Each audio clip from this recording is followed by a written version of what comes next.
Card மேலே 16 number இருக்கு. அத சொல்லு. அந்த டீமு திரும்பவும் வர்றதுக்கு ரெடியா இருக்கிறாங்க. மக்களே கொஞ்சம் உஷாரா இருங்க. இந்த எஸ்ஐஆர் காப்பில நம்ம Aadhaar card number, phone number 2மே குடுக்குறோம். இந்த கார்டு மேலே 16 நம்பர் இருக்கு சொல்லு டீம். இப்போ கொஞ்சம் உணர்ச்சி வசப்பட்டு நமக்கு ஃபோன் பண்ணுவாங்க. பண்ணி என்ன சொல்லுவாங்க, உங்களுடைய எஸ்ஐஆரை நாங்கள் ஆன்லைனில் அப்ளை பண்ணோம். அது ரிஜெக்ட் ஆயிடுச்சு. ஸோ உங்களுக்கு ஒரு ஓடிபி வரும். அந்த ஓடிபியை சொன்னீங்கன்னா நாங்கள் அதை கிளியர் பண்ணி விட்டுடுவோம் அப்படின்னு சொல்லி நம்மளை ட்விஸ்ட் பண்ணி நம்மள்கிட்ட ஓடிபியை வாங்கி நம்ம பேங்க்ல இருக்க பேலன்ஸை எல்லாம் அட்டையை போட்டுடும். ஸோ கொஞ்சம் உஷாராயிருங்க.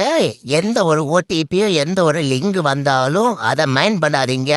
யார் ஃபோன் பண்ணாலும் ஃபோன் எடுத்து பேசிக்கிட்டு உங்கள் ஓடிபி சொல்லுங்கன்னு சொன்னாத்துனங்கி அதெல்லாம் ஒன்றும் ப்ராப்ளம் இல்லை. நீங்கள் உங்கள் அலுவலகம் எங்கே இருக்குன்னு சொல்லுங்கள். நாங்கள் அங்கே எங்களுடைய வாக்காளர் சீர்திருத்தத்தை செயற்படுத்திக்கிறோன்னு சொல்லுங்கள்.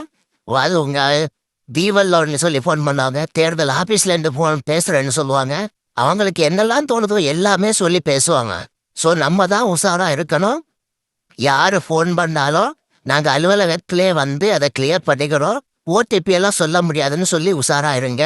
இந்த வீடியோவை எல்லாருக்கும் ஷேர் பண்ணுங்க. உங்கள் ஃப்ரெண்ட்ஸு ஃபேமிலி அதுவும் அந்த வயதானவர்கள் தான் அவங்க டார்கெட் பண்ணுவாங்க.